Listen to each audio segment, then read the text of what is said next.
do it. The odds that I couldn't do it. Look at me now. Living in pound for pound. Headshot dead.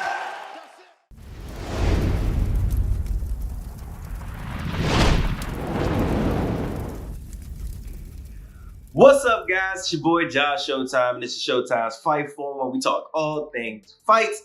Let's get into the nitty gritty. I'm so hyped for this UFC fight, man. We getting these pay-per-view events like back to back to back, it seems. Quick thing beforehand, man. Make sure you like, subscribe, and comment. Give a brother a follow or two. You already know I'm doing my fight predictions, man. I'm 9-5-1, and I'm doing well. And once again, if I'm helping you out, brother, sisters, whoever's listening, watching, hit my Cash App, man. Showtime Sanders. That's all I ask for my name, but I still use that as my Cash App. Use that. Go ahead and send me a couple dollars if you winning something. Also, if you my homie and you follow me on social media, once again, Papa Showtime, John Showtime, whichever one you find. Yo, don't ask me about the fight show. Don't text me. Don't ask me, oh man, who gonna win? I'm doing it here. All right, I ain't telling nobody unless you watch it. If you ain't watching it on here, I'm not gonna tell you. I'm gonna ignore your message and I'm gonna respond afterwards and say, oh, I said what happened, or nah, I was wrong. Like, I'm not gonna tell you. Sorry, bro. I take a lot of time out of my day to do these videos. So let's do a quick recap. All right, so Pure Yan lost to Marab. To be honest with you, I would have predicted, I would have gotten it wrong. I would have picked Marab at all. He looked amazing, like absolutely phenomenal. That was the most dominant W anybody's ever gotten on Yan in the UFC, easily. All right, some are disputed, some argue. This one was unequivocally, you know who won. All right, and Yan got beat up. It's not even like one of those, like Marab just wrestled him the whole time. No, bro. Like his legs depleted, his eyes swollen.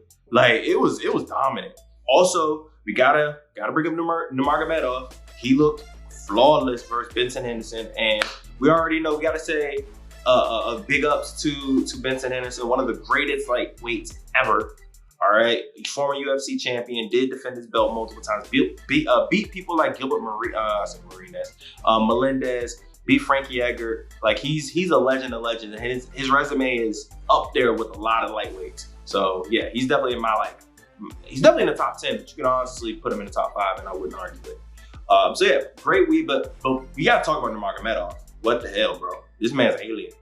Like this guy's here. And we gotta have this discussion that like Bellator has fighters that can very well be champions in the UFC. Like Nurmagomedov could possibly be Islam. Not saying he is or he would, but it's definitely possible. And I'm pretty sure they train together. So like it's possible that they know who's better. So it is what it is. But yeah, what I'm here to talk about really is, UFC 286. All right, let's get into the nitty gritty. We already know this card is stacked up with the main event that was one of the most devastating knockouts, upsets of last year. Like no one saw that coming, especially when you were watching the entire fight. Cannot wait to talk about that. But if you want to talk about the card as a whole, it's cool. It's not a world beater, but at the end of the day, the main card is actually going to be full of like really, really good fights. So let's get into it. Once again, I'm not sitting here, I'm not an expert, but I'm here because I'm a passionate fan and I love fights and I know a little something and I do train. So let's get into the first fight. First fight is going to be Marvin Vittori, and he's fighting Roman Dolidze. All right, I don't know. That's just the best way I can say it. But here's the thing. We already know when it comes to Marvin is a former title challenger. I like to say he's good everywhere. I don't think he's elite anywhere. He can, no matter if you're good at stand-up, he can take you down and he would just literally hold you, punch you, and just ride out for 3 rounds. He has really good cardio. If you have really good takedowns, he has good enough takedown defense to be able to stop you and make it a stand-up fight, and he can't outstrike you. And he has a good enough chin to be able to withstand like really solid shots. We saw that when he fought Kevin Holland. Kevin Holland, I believe, hurt him, rocked him like 2 or 3 times. What did he do? Go to his wrestling. The vice versa, we went against Israel, and we know Israel's a beast at standing up. We did, took him down. He still lost, but he still was able to take him down. So we already know Marvin is very, very good everywhere. Now, with Roman, he has power. He can knock you out. His stand-up is a little iffy for me. It's okay. I think Marvin has the advantage there. But where he stands out and where he's like a humongous threat is his ground game. It don't matter if you take him down or he takes you down. It's a problem. His submission game is dangerous. What he did to Hermanson is ridiculous. Like, to get that calf slicer, then actually just hit ground and pound from his stomach. Oh my God, that I would probably just tapped if I was Jack. I'm good. I'm good, bro. It's over. I mean, he's a problem. Like, not even to mention what he's done in previous fights. He only lost one fight in the UFC. I believe he's on what, like 5-fight win streak. He's gonna be a guy that's up and coming for a title shot soon. And this is another step to him getting there because he's fighting Marvin, who is literally a fight or two away from fighting for a belt as well. Actually, to be honest with you, if he wins this fight, and then if Alex wins his fight against Israel, he very well, you can argue that he's up next outside of, obviously, Bobby Knuckles. So we'll see. And here's the thing. Marvin's plan for these 3 rounds should be pretty simple. Don't take it to the ground. Marvin can outstrike him. Marvin can beat him in a stand-up department. But if Marvin wants to mix it up and then take it to the ground, he is risking his life. Have we not seen what Roman did to Phil Hoss? Man, pretty much blew his knee and then put him to sleep. Like, can you imagine, like, just like somebody just tearing all the knee ligaments up, and then afterwards the referee keeps it, let it go on, and then afterwards you just get slapped. Not fun. Not fun at all. So don't take it to the ground, Marvin. Just be smart. And I'm gonna go with Marvin Vittori by decision. I think he's gonna keep it standing. He knows what not to do. I think he's smarter than what he seems, because he seems like a bit of an egghead and a bit of an idiot. But I think fight-wise, fight IQ-wise, I think he's a little smarter than what people probably give him credit for. I don't think he's gonna try to take him down. And if he does, it'll probably be towards the end of rounds where he, won't have to be on top for too long. But I'm telling you, if he takes him down, he very well can get submitted, because like Roman's submission game is crazy. So yeah. But like I said, I'm gonna go Marvin unanimous decision for 3 rounds. Yeah, lock it in. Next fight's gonna be Jennifer Maia versus Casey O'Neill. Now, Casey O'Neill is undefeated, a new dog up and coming. All right, she had a close fight, a split decision with Roxanne. And I'm not too high on Roxanne. I love her as a person. She seems like the sweetest human being of all time. But as a fighter, she's the definition of mid. Absolute and unequivocal mid. Okay? And she went split rounds with her. Now, that doesn't mean that she, couldn't do better now, because she who knows, that could have been her biggest, that was her biggest fight, and she could have been, a little nervous, this, that, and third. We don't know what happened. So I'm not gonna just write her off just because of that. And especially with a person like Jennifer Maia, who in reality is not a good fighter. I just gotta be honest with you guys, not a good fighter. This fight is in the main card, and they picked Jennifer Maia for a reason. And the reason why is because they want to build Casey up with Blanchfield, with Alexa Grasso, and obviously Valentina Shevchenko. They need contenders, and this is the perfect way to do it. Put them on the main card with the big fight, and hopefully she can get a finish, and everybody can say, we have another contender. Whoa! And I do think that's what's going to happen. I think it's going to be a stoppage. And I'm gonna go with the 2nd round stoppage with Casey O'Neill. Hopefully Casey O'Neill can do it in the 1st round, but I don't think so. I think it'll end up being the 2nd round. And I'm gonna go with submission. It's gonna be a submission. Jennifer Maia is tough, all right? And her submission game isn't bad. She's not an easy girl to finish, mind you. I think she's only been finished twice in her career. So me saying this is a statement to say that Casey's gonna get better, and she's gotten better, and that she's gonna do something that not too many people have been able to do, even in the UFC, because Jennifer's been in the UFC for a little bit now. Now, yeah, that's where I'm going with that one. So the next fight is going to be Gunnar Nelson versus Brian, and I like to call him Barbarena, because at the end of the day, he fights like one. Supposed to be Daniel Rodriguez. That would have been a really good fight, but instead it's not. Now, this is an interesting fight, man. We all know Gunnar, is a Taekwondo guy, but he's really a submission guy. That's his thing. Ground game, submissions, that's what he likes to do. And I just said I call him Barbarian for a reason, because he likes to stand and bang. What are we going to get in this fight?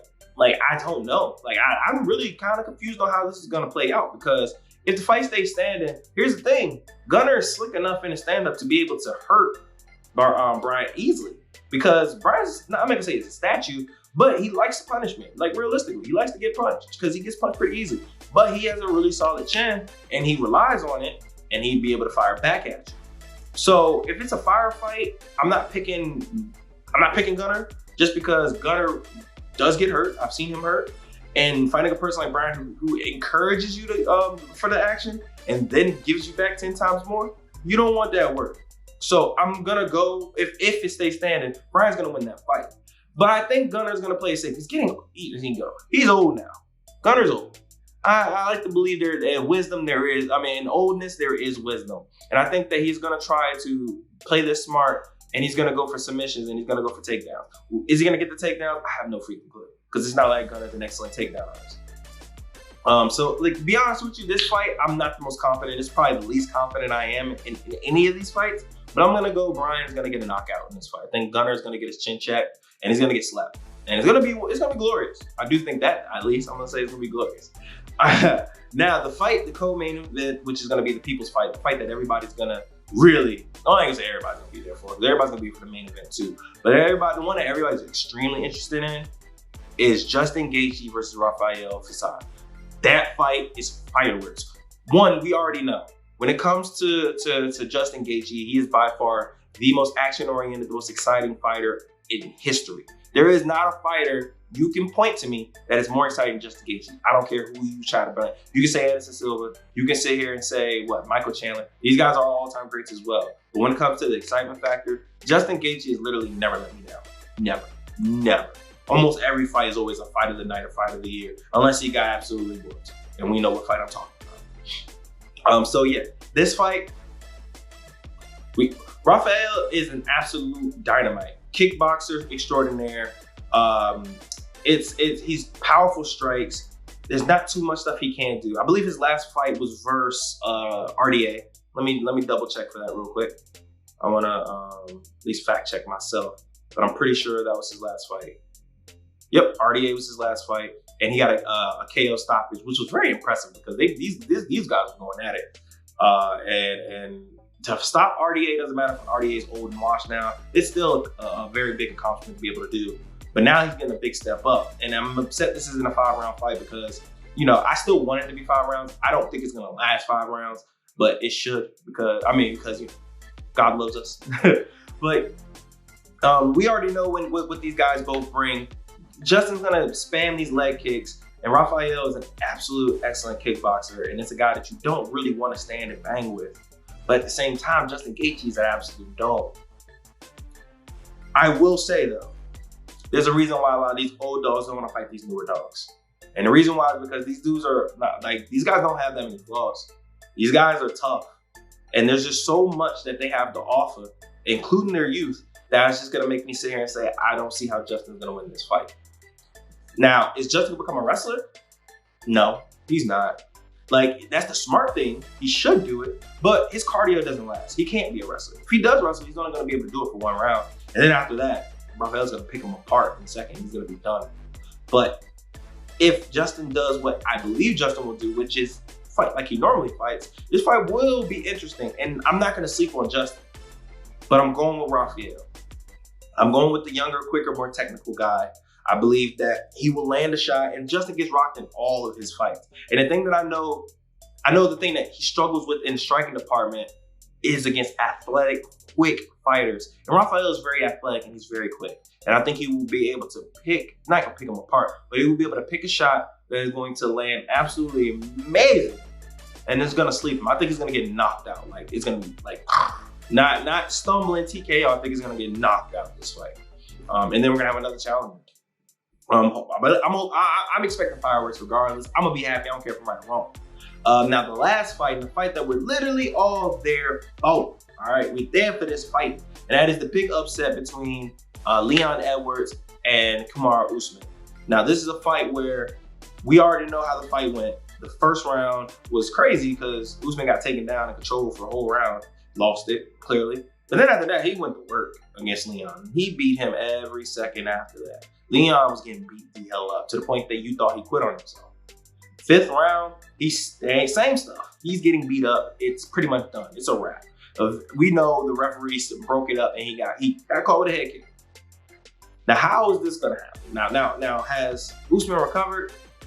How's the confidence that Usman can be beat gonna play on Leon? Or is this gonna be like a Amanda Nunes situation where it was fluke and they gonna fight again? And guess what? The champion's gonna prevail because he's just that much better. It's a tell us true story. We know what they both bring. Leon's a stand-up guy who does have good takedowns, but he's not.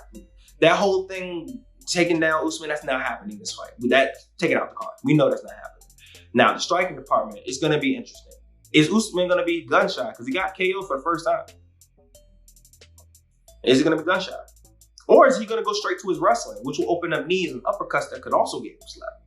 It's so many options that can happen, but I do believe that Kamaru is gonna be a little trigger shy, but then also excited and aggressive, but in the wrestling department. I think that he will stand when he really needs to stand, but outside of that, he's not gonna be taking any more precautions. He's going for the takedown. He's going to go upper body, and then he's gonna try to drag him down, wear on him, wear his arms out, and then he's gonna go for shots when he can, when he feels it's really safe. He's gonna fight a very safe fight and get this easy dub and move on. That's how I see this fight going. I'm gonna say we're gonna have an new Kamaru Usman is going to be the champion. Make sure, as always, man, once again, if you win, man, you know, especially if you follow my picks, just, you know, help a brother out. I don't even care, give me $5. Give me something. Give me something. Let me hold something. Not that though. But yeah, you know, as always, man, I appreciate you guys for watching. Man, make sure you continue to support, man. We got some more stuff coming out. You know, love you guys for taking the time out to watch my show. And make sure, as always, follow me on social media at Papa Showtime, John Showtime. Man, make sure you subscribe, man. Creators Media. Man, thank you. Appreciate you, Chris. And it's been real. Y'all already know, man. Be blessed.